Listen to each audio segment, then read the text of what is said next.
أعوذ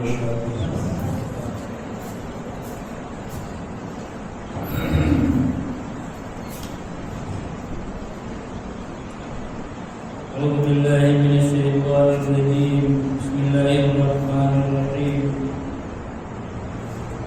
سبحان الذي أسرى بعبده ليلا من المسجد الحرام إلى المسجد الأقصى الذي باركنا حوله لنريه من آياتنا إنه هو السميع البصير. دینی بھائیوں، اسلامی خواتین، آج 15ویں پارہ کی تفسیر کا خلاصہ آپ کے سامنے پیش کیا جا رہا ہے. اس پارے کی ابتدا، اس کی شروعات سورہ اسراء سے ہوتی ہے، جس کا ایک نام سورہ بنی اسرائیل بھی ہے.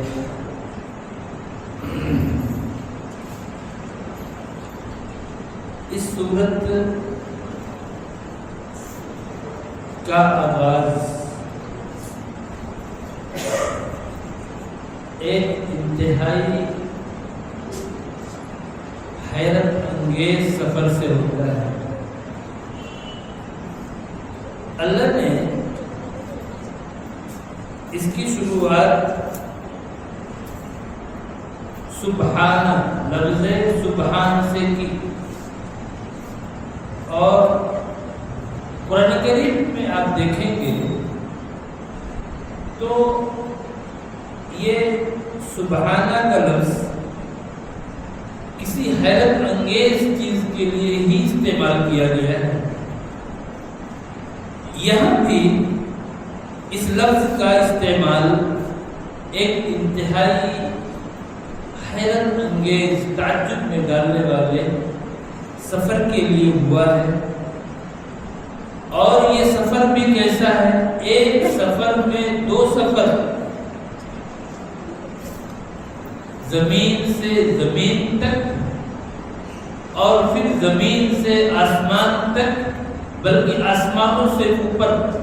یہ سفر ہے زمین سے زمین تک، یعنی مکہ مکرمہ سے بیت المقدس تک. یہ زمینی سفر تھا رسول اکرم صلی اللہ علیہ وسلم کا، جس کو اسراء کہا جاتا ہے. اور پھر بیت المقدس سے آسمانوں تک، یہ زمین سے آسمانوں تک کا سفر تھا، آسمانوں سے اوپر تک کا سفر. اس کو معراج کہا جاتا ہے. یہاں پر اس صورت میں اسراء کا ذکر ہے اور معراج کا ذکر آگے سورہ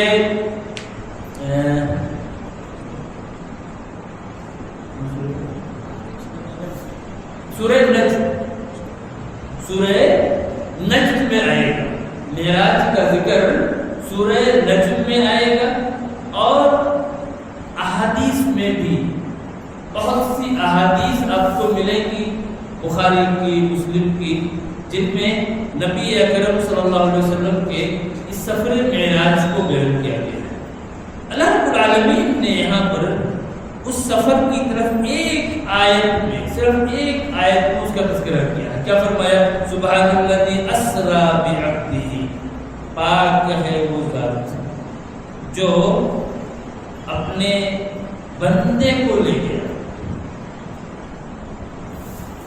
جو اپنے بندے کو لے گیا. آپ دیکھیے، بندے سے مراد کون ہے؟ ہمارے نبی صلی اللہ علیہ وسلم. آپ اللہ کے نبی ہیں، رسول ہیں. یہاں اللہ رب العالمین نے یہ نہیں کہا کہ اپنے نبی کو لے گیا، اپنے رسول کو لے گیا، یا آپ کے نام کے ساتھ بھی ذکر نہیں کیا. کہا بعبدہ، اپنے بندے کو لے گیا. آپ دیکھیے کہ معراج کا یہ سفر ہے، معراج کا یہ سفر. اور اس معراج کے سفر کو بیان کرنے کے لیے اللہ رب العالمین نے عبد کا لفظ استعمال کیا. عبد کا، جس سے معلوم کیا ہوتا ہے کہ انسانیت کی معراج معراج عبدیت میں ہے، یعنی اتنے اہم جگہ پر اور اتنے اہم واقعے کو بیان کرنے کے لیے اللہ رب العالمین نے نہ رسول کا لفظ استعمال کیا نہ نبی کا، بلکہ عبد کا۔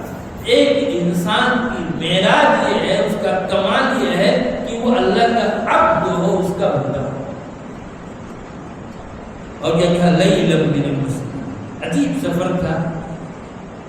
ایسا بھی نہیں کہ سفر میں پوری رات لگی ہو، نہیں، بالکل کا لیلا، رات کے ایک حصے میں، جبکہ اس وقت کے مطابق مکہ سے بیت المقدس کا سفر تقریباً 40 دنوں میں طے ہوتا تھا۔ اللہ تعالیٰ رات کے ایک حصے میں لے گیا، کہاں سے؟ من المسجد الحرام الى المسجد الاقصی، مسجد حرام سے مسجد اقصی تک، بیت المقدس تک، الذی بارکنا حولہ، جس کے ارد گرد ہم نے برکت دے رکھی ہے۔ بیت المقدس کی بات تو سمجھ میں آتی ہے کہ بیت المقدس یہ بابرکت ہے، اللہ کے نبی کی بنائی ہوئی، پیغمبر کی بنائی ہوئی مسجد ہے، بابرکت ہے۔ لیکن یہاں قرآن کیا کہہ رہا ہے کہ اس کے ارد گرد ہم نے برکت دے رکھی ہے۔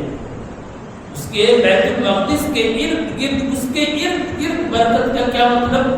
مفسرین نے لکھا ہے لکثرت الاشجار والانہار والخصب الدائم، اس لیے کہ اس کے ارد گرد کا جو ایریا ہے، جو علاقہ ہے، اس میں بہت زیادہ آپ کو درخت ملیں گے اور ڈھیر ساری نہریں ملیں گی اور ہمیشہ آپ کو ہریالی ہی ہریالی ملے گی۔ یہ برکت ہے اللہ رب العالمین کی، جو آپ کو بیت المقدس کے ارد گرد آپ کو نظر آئے گی۔ وہ ایریا ایسا، اور کیوں لے گیا اللہ تعالیٰ؟ مقصد کیا تھا؟ لنُرِيَهُ مِنْ آیاتنا، تاکہ ہم اپنے بندے کو، اپنے نبی کو اپنی نشانیاں دکھائیں۔ اللہ رب العالمین نے نبی اکرم صلی اللہ علیہ وسلم کو جو یہ سیر کرایا مکہ سے بیت المقدس اور پھر بیت المقدس سے آسمانوں کے اوپر، ساتوں آسمانوں کے اوپر، اس سے بھی اوپر آپ گئے، تو کیوں کرایا؟ تاکہ ہم اپنے نبی کو، اپنے بندے کو اپنی نشانیاں دکھائیں۔ اللہ نے بہت ساری نشانیاں اپنے نبی کو دکھائیں۔ آپ یہ جانتے ہیں کہ یہ سفر ہجرت سے پہلے ہوا تھا، یہ واقعہ ہجرت سے پہلے پیش آیا، جب نبی اکرم صلی اللہ علیہ وسلم طائف سے لوٹ کر کے آئے تھے۔ طائف والوں نے کیا سلوک کیا تھا آپ کے ساتھ آپ سب جانتے ہیں۔ آپ گئے تھے ان کو دین کی دعوت دینے کے لیے، لیکن انہوں نے آپ کی دعوت قبول کرنا تو بہت دور کی بات ہے، آپ کو تکلیف پہنچائی، لڑکوں کو، اوباشوں کو آپ کے پیچھے لگا دیا اور انہوں نے آپ کے اوپر پتھر برسائے۔ بالکل آپ لوٹے تو آپ کا دل بالکل ٹوٹا ہوا تھا، شکستہ دل۔ نبی پاک لوٹ کر کے طائف سے آئے تھے، اللہ رب العالمین نے اسی وقت آپ کو یہ سفر کرایا، معراج کا یہ سفر، تاکہ آپ کے دل کو اطمینان ہو جائے اور آپ کو اپنی نشانیاں بھی دکھا دیں۔ اور کیا کیا نشانیاں آپ نے دیکھی؟ آپ احادیث کو دیکھیے، احادیث مبارکہ دیکھیے، آپ نے جنت کو دیکھا۔ ہم جنت کے بارے میں سنتے ہیں، قرآن کریم میں پڑھتے ہیں، نبی پاک جنت کو دیکھ کر کے آئے۔ جہنم کو آپ کو دکھایا گیا، جہنم کے مناظر کو دکھایا گیا۔ اور یہی نہیں، ابھی سورہ یوسف گزری ہے، ہم نے یوسف علیہ السلام کے بارے میں ہم نے سنا، نبی اکرم صلی اللہ علیہ وسلم حضرت یوسف کو دیکھ کر کے آئے۔ ابراہیم علیہ السلام کا تذکرہ ہوا، کئی بار ذکر آیا، ابراہیم علیہ السلام کو دیکھ کر کے آئے۔ اور فرشتے کو، جبریل امین کو ان کی اصلی حالت میں 600 پر تھے، ان کے 600 پر تھے جبریل امین کے، ان کی اصلی حالت میں نبی پاک نے دیکھا۔ اور بہت ساری نشانیاں اللہ تعالیٰ نے آپ کو دکھائی اور اپنے رب سے بہت قریب ہوئے، بہت قریب ہوئے، بہت قریب ہوئے، اتنا قریب پہنچے، اتنا قریب پہنچے کہ فرشتوں کے لکھنے کی جو آواز تھی، قلم کی سرسراہٹ تھی، وہ آپ کو پہنچ گئی۔ اللہ رب العالمین نے یہ ساری نشانیاں آپ کو دکھائیں۔ انہ هو السمیع البصیر، وہ سننے والا، بہت سننے والا اور بہت دیکھنے والا ہے۔ تو یہ واقعہ پوری تفصیلات ہیں۔ اور یہ سفر آپ کا یہ سفر جسمانی تھا، بعض لوگ کہتے ہیں روحانی سفر تھا، یا اگر روحانی سفر ہو تو اس میں کوئی حیرت کی بات نہیں ہے، ایک انسان کی روح کہیں بھی جا سکتی ہے۔ اگر خواب کی بات ہو تو اس میں کوئی حیرت کی بات نہیں ہے، ایک انسان خواب کچھ بھی دیکھ سکتا ہے۔ قرآن کریم اس کو اتنے حیرت ناک انداز میں بیان کر رہا ہے، یہ خود اس بات کی دلیل ہے کہ یہ سفر کیا تھا، جسمانی سفر تھا، آپ نے جسم کے ساتھ سفر کیا تھا۔ اور یہی وجہ ہے کہ امام ابن حزم رحمہ اللہ نے اس پر اجماع کا نقل کا دعویٰ کیا ہے کہ سارے لوگ قائل ہیں کہ یہ سفر جسمانی سفر تھا، لہذا جو بھی آدمی انکار کرتا ہے اس کا، وہ اجماع کا انکار کر رہا ہے کہ یہ سفر جسمانی تھا۔ آپ اگر ویڈیوز وغیرہ دیکھیں گے، آج کے مطلب نئی سوچ اور نئی فکر کے علم بردار کتنے ایسے لوگ ہیں جو بڑی چکنی چپڑی باتیں کرتے ہیں، وہ اس طرح کے دعوے پیش کرتے ہیں کہ نہیں یہ روحانی سفر تھا، لیکن بالکل بے بنیاد بات ہے۔ قرآن کریم اور احادیث نبویہ کی روشنی میں یہی بات کنفرم ہے کہ جسمانی سفر تھا۔ آگے اللہ رب العالمین نے بنی اسرائیل کا ذکر، بنی اسرائیل سے کہا جا رہا ہے، کیا کہا جا رہا ہے؟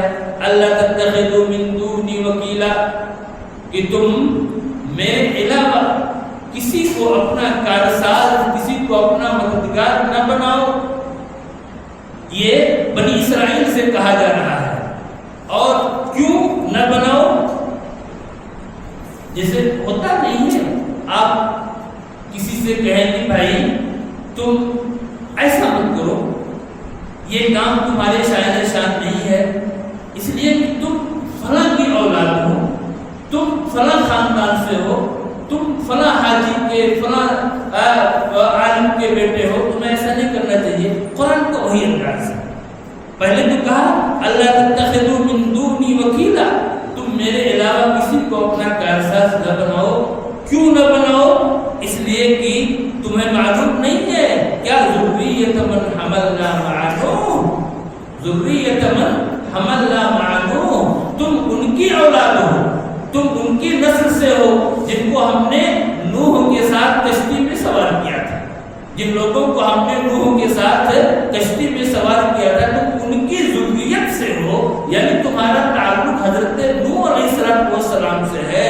اور نوح کیا تھے؟ انہ کان عبدا شکورا، وہ بڑے شکر گزار بندے تھے، اللہ کے بڑے شکر گزار بندے تھے۔ یعنی تمہارا سلسلہ جہاں پہنچتا ہے وہ ایک ایسی ذات ہے جو انتہائی شکر گزار ہے اپنے رب کی، لہذا تمہیں بھی ویسا ہونا چاہیے کہ تم اللہ کے علاوہ کسی کو اپنا مددگار، کسی کو کارساز نہ بناؤ۔ لیکن سمجھانے کے باوجود بھی یہ مانے نہیں، اور اللہ نے اس کو ذکر کیا ہے کہ ان بنی اسرائیل کے بارے میں کہ تم 2 مرتبہ بڑی شرارتیں کرو گے، بڑی شرارتیں، لَتُفْسِدُنَّ فِي الْأَرْضِ مَرَّتَيْنِ، تم زمین میں 2 بار فساد مچاؤ گے، بڑی شرارتیں کرو گے۔ اور ایسا ہوا، لوگوں نے بہت بڑی شرارتیں کی، موسیٰ علیہ السلام کی شریعت میں تحریف بھی کی، اور اس کے علاوہ نہ جانے کتنے معاصی کا، گناہوں کا ارتکاب کیا، دنیا بھر میں کرتے رہے۔ جب انہوں نے ایسا کیا تو اللہ رب العالمین نے بابل اور نینوا کے بادشاہ بخت نصر کو ان کے اوپر مسلط کر دیا، اور اس نے حملہ کیا ان پر، اور حملہ کیا تو کیسے کیا؟ بالکل اینٹ سے اینٹ بچا، ان کو قتل کیا، عورتوں کی عزتوں کو نیلام کیا، ان کو غلام بنا لیا، لونڈی بنا لیا، ساری چیز قرآن نے فجاسوا خلال الدیار، وہ گھروں کے اندر گھس گئے اور گھروں کے اندر گھس کر کے عزتوں کو پامال کیا۔ آپ دیکھیے اللہ کیا کرے اللہ تعالیٰ، وَبَعَثْنَا عَلَيْهِمْ عِبَادًا لَنَا، ہم نے ان پر اپنے بندوں کو عبادًا لَنَا، عبادنا نہیں کہا اللہ نے، عبادًا لَنَا اپنے بندوں کو، یعنی ہمارے بندے تھے لیکن گنہگار بندے. تو اب ایک گنہگار کو سزا دینے کے لیے اللہ نے دوسرے گنہگار کو مسلط کر دیا. جب بنی اسرائیل نے شرارتیں کی اور معصیتوں کا حد درجہ ارتکاب کیا، اللہ رب العالمین نے طاقتور قوم کو مسلط کیا جس نے ان کے اوپر ایسا حملہ کیا اور پوری بستی تباہ کر دی گئی، ان کے عزتوں کو لوٹا گیا اور ان کو غلام اور لونڈی بنا دیا گیا. یہ اللہ کی یہ نظام کی سسٹم ہے کہ اللہ رب العالمین نے ایک ظالم کو مسلط کرتا ہے اس پر ایک برے شخص کو اس کے کیفرے کی ہدایت تک پہنچانے کے لیے. بہت پہلے کا عیسیٰ علیہ السلام سے پہلے کا یہ واقعہ ہے.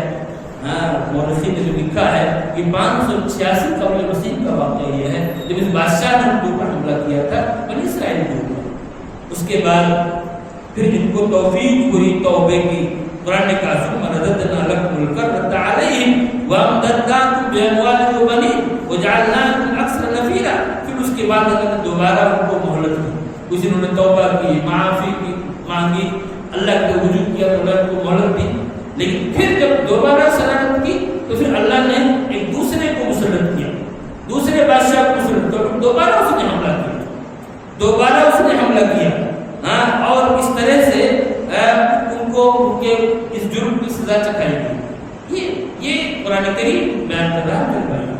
یہ کوئی قصے کی کتاب نہیں ہے، قصہ نہیں بیان کیا جا رہا ہے، بلکہ یہ تنبیہ ہے، یہ دھمکی ہے، وعید ہے کہ آج تم لوگ انہی کی جگہ پر ہو، ان کے بعد آئے ہو. ظاہر ہے کہ اگر ان کو ان کی شرارتوں کی وجہ سے سزا ملی ہے تو اگر ہم بھی اس طرح کا جرم کرتے ہیں، اس طرح سے برائیاں کرتے ہیں تو ہمارے اوپر حضور خان پر نہیں لگا ہوا ہے. اللہ رب العالمین ہر وقت قادر ہے اس چیز پر، اور اللہ تعالیٰ جب چاہے اس طرح کی سزاؤں سے دو چار کر دیتے. یہ باتیں اس لیے بیان کی جا رہی ہیں. آگے اللہ رب العالمین نے کہا احسنتم لانفسکم، اگر تم اچھا کرتے ہو تو اپنے لیے کرو گے، تمہارا اپنا فائدہ ہوگا. وَإِنْ أَسَأْتُمْ فَلَهَا، اگر تم نے برائیوں کا ارتکاب کیا تو وہ اس کا انجام بھی تمہیں کو بھگتنا پڑے گا، اس سے کوئی اور اس سے دو چار نہیں ہوگا. آگے اللہ رب العالمین نے ایک بہت پہلی بات یہ بتایا کہ ایک انسان کیسے چھٹکارا پائے گا مصیبتوں سے، ایک ظالم کے ظلم سے کیسے چھٹکارا پائے گا. ایسی صورتحال کہ اس کے اوپر کوئی اٹیک کرے، اس کی عزت و آبرو پر حملے کرے، اس چیز سے کیسے چھٹکارا پائے گا. اللہ نے کیا کہا ان ھذا القرآن یہدی للتی ہی اقوم. ایک ہی طریقہ ہے کہ اس قرآن کو مضبوطی کے ساتھ پکڑ لو، اس قرآن کو اپنے دل میں اتار لو، اس قرآن کو اپنے سینے سے گلے سے لگا لو. ایک ہی راستہ ہے ان ظالموں کے ظلم سے نجات پانے کا. کیوں؟ اس لیے کہ یہدی للتی ہی اقوم، یہ قرآن بالکل سیدھے راستے کی رہنمائی کرتا ہے. اور جب آپ اس سیدھے راستے پر آ جاؤ گے تو اللہ کی رحمت کے مستحق ہو جاؤ گے اور اس طرح کے مظالم سے آپ محفوظ ہو جاؤ گے. اللہ رب العالمین نے آگے انسانوں کی نفسیات کا تذکرہ کیا. ایک انسان کی نفسیات کیا ہوتی ہیں؟ کیا کہا اللہ نے؟ انسان جیسے خیر کی بھلائی کو مانگنے میں جلدی کرتا ہے، خیر کی دعا کرنے میں، ویسے ہی کبھی کبھی وہ برائی کی دعا کرنے میں بھی کیا کرتا ہے؟ وہ جلدی کرتا ہے، جلد بازی کرتا ہے. وَيَدْعُو الْإِنسَانُ بِالشَّرِّ دُعَاءَهُ بِالْخَيْرِ. انسان جیسے خیر کی دعا کرتا ہے کبھی کبھی وہ شر کی بھی دعا کرتا ہے. اس میں آپ دیکھیں گے تو عورتیں زیادہ ملیں گی، تھوڑی ذرا سا کچھ ہوا تو دعا دینا شروع کر دیا، اپنی اولاد کو دیا، ان کو دیا، ان کو دیا، ساری چیزیں ہوتی ہیں. اور وہ کہا کہ انسان عجولا، کیوں انسان انسان برائی کی دعا کرتا ہے؟ اس لیے کہ انسان بہت جلد باز ہے. نضر بن حارث ایک تھا، نبی اکرم صلی اللہ علیہ وسلم کے زمانے میں کافر تھا، یہ جنگ بدر میں مارا گیا تھا. اس کے بارے میں قرآن نے پیچھے ذکر کیا ہے، سورہ انفال میں آیت آئی ہے کہ لو کان ھذا هو الحق من عندک فامطر علینا حجارۃ من السماء. اس نے کہا کہ اے اللہ اگر یہ نبی جو بات کہہ رہے ہیں اگر یہ حق ہے تیری طرف سے ہے تو ہم پر تو پتھروں کی بارش برسا. یہ دیکھ کتنا، حالانکہ اس کو یہ کہنا چاہیے کہ اگر یہ حق ہے تو ہمیں ہدایت دے. کیا کہہ رہا ہے؟ پتھروں کی بارش برسا. یہ انسان کی جلد بازی ہے، انسان کی اس نفسیات کو، اس کی فطرت کو اللہ رب العالمین نے ذکر کیا ہے. حدیث میں آتا ہے کہ کبھی بھی ایک انسان کو اپنے آپ پر، اپنی اولاد پر، حتیٰ کہ اپنے جانور تک پر بد دعا نہیں کرنی چاہیے. بالکل، اس لیے کب کون سی دعا قبول ہو جائے ایک انسان اس کو نہیں جانتا ہے. اور اس کے بعد اللہ نے فرمایا کہ انسان جو بھی عمل کرتا ہے، جو بھی عمل کرتا ہے، پوری زندگی کا ریکارڈ تیار کر کے اس کے گلے میں ڈال دیا جاتا ہے. اس کے گلے میں ڈال دیا جاتا ہے. کیا کہا اللہ نے؟ کل انسان الزمناہ طائرہ فی عنقہ. ہر انسان کے عمل کو ہم نے اس کے گلے میں ڈال دیا ہے، اسے گلے میں لٹکا دیا ہے. ہم نے اس کو طائر کہا، عمل کو طائر کہا گیا. کیوں؟ طائر چڑیا کو کہتے ہیں، طائر کہتے ہیں چڑیے کو. اب عمل کو چڑیا یا چڑیے کو عمل کیوں کہا گیا؟ اس لیے کہ اس وقت عربوں کا یہ طریقہ تھا، کافروں کا، کفار کا، کہ جب وہ کچھ کرنا چاہتے تھے تو چڑیا اڑاتے تھے. اگر دائیں طرف ہوتا ہے تو اس کام کو اچھا سمجھتے، بائیں طرف تو برا سمجھتے تھے. اس بنیاد کیونکہ انہوں نے اپنے اس عمل کو چڑیا کی طرف منسوب کر رکھا تھا، اس لیے یہاں پر عمل کو طائر کہا گیا. کل انسان الزمناہ طائرہ فی عنقہ. اب اسے نکالیں گے کب؟ گلے میں لٹکا تو دیا پٹے کی طرح سے، اس کے عمل کو نکالیں گے کب؟ کہتے وہ نخرج لہ یوم القیامۃ کتابا یلقاہ منشورا. قیامت کے دن ہم اس کے لیے ایک کتابی شکل میں اس کو نکالیں گے اور کہیں گے اقرا کتاب، آج تو اپنی کتاب کو پڑھ لے اور خود تو اپنا حساب کر لے. خود تو اپنا حساب کر لے، تو نے جو کچھ کیا تھا سب تیرے سامنے ہے، خود تو اپنا حساب کر لے. اللہ رب العالمین نے بہت دل پذیر انداز میں ساری باتیں بیان فرمائی ہیں. ہم کو غور کرنے کی اور عمل کرنے کی ضرورت ہے. آگے اللہ رب العالمین نے اس سورت کی آیت نمبر 23 20 پر 3، آیت نمبر 20 پر 3 سے آیت نمبر 30 پر 7 تک، یعنی کل 15 آیات میں 25 احکام کو ذکر کیا. 15 آیتوں میں 25 احکام کو ذکر کیا ہے، اور ان 25 احکام میں سے 12 کا تعلق منہیات سے ہے، یعنی جن کو نہ کرنے کے لیے کہا گیا ہے، جن کے کرنے سے روکا گیا ہے. اور 13 کا تعلق مامورات سے ہے، جن کو کرنے کے لیے کہا گیا ہے. 25 احکام کو اللہ رب العالمین نے بہت تفصیل سے ذکر کیا ہے. ہم کو ان احکام کو ترجمے کی مدد سے پڑھنا چاہیے اور ان کو اپنی زندگی میں اتارنے کی ضرورت ہے. آگے اللہ رب العالمین نے فرمایا کہ کائنات کی ہر چیز اللہ کی تسبیح بیان کرتی ہے. ہر چیز تسبح لہ السماوات السبع والارض ومن فیہن. یہ ساتوں آسمان اور یہ زمین اور ان کے اندر جو کچھ جتنی مخلوقات ہیں سب کی سب اللہ کی تسبیح بیان کرتی ہیں. وَإِن مِّن شَيْءٍ إِلَّا يُسَبِّحُ بِحَمْدِهِ. ہر چیز، کوئی بھی چیز ہو، کوئی بھی چیز ہو، ہر چیز اللہ رب العالمین کی تسبیح بیان کرتی، تو وہ تسبیح بیان کرتی. ایک محسن لکھتا ہے کہ اے انسان تمہیں شرم آنی چاہیے، تمہیں شرم آنی چاہیے کہ تو جس چیز پر سواری کرتا ہے، تو جس چیز پر سوار ہو رہا ہے، تو جہاز میں سوار ہو رہا ہے، تو کسی جانور میں سوار ہو رہا ہے، وہ بھی اللہ کی تسبیح بیان کر رہی ہے اور تو تسبیح نہیں بیان کرتا. ہر چیز اللہ رب العالمین کی تسبیح بیان کر رہی ہے. اس وجہ سے ضروری یہ ہے کہ انسان خود بھی تسبیح بیان کرے تاکہ اس کے ارد گرد جو چیزیں تسبیح بیان کر رہی ہیں ان کے ساتھ وہ شریک ہو جائے. کتنا بدنصیب انسان ہے کہ ہر چیز میں ساری چیزیں آگے کوئی بچی نہیں. کیسے کرتی ہیں ہم اس کو نہیں جانتے، اللہ رب العالمین کی تسبیحات کو سمجھتا ہے.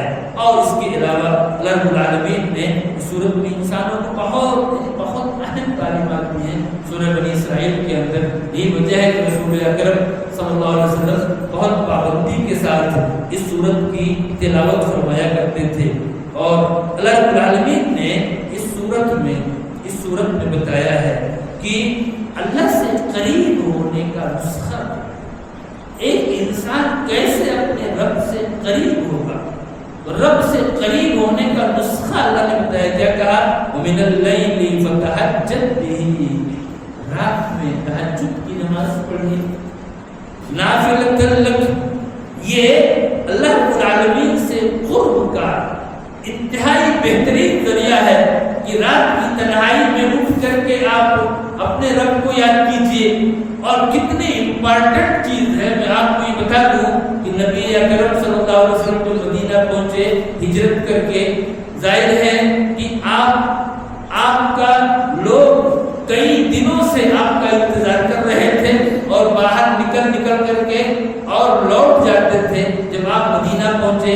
اور اس وقت سارے لوگ منتظر تھے آپ کو دیکھنے کے اور آپ سے سننے کے. اس موقع پر نبی اکرم صلی اللہ علیہ وسلم نے سب سے پہلی بات کہی، وہ کیا کہی؟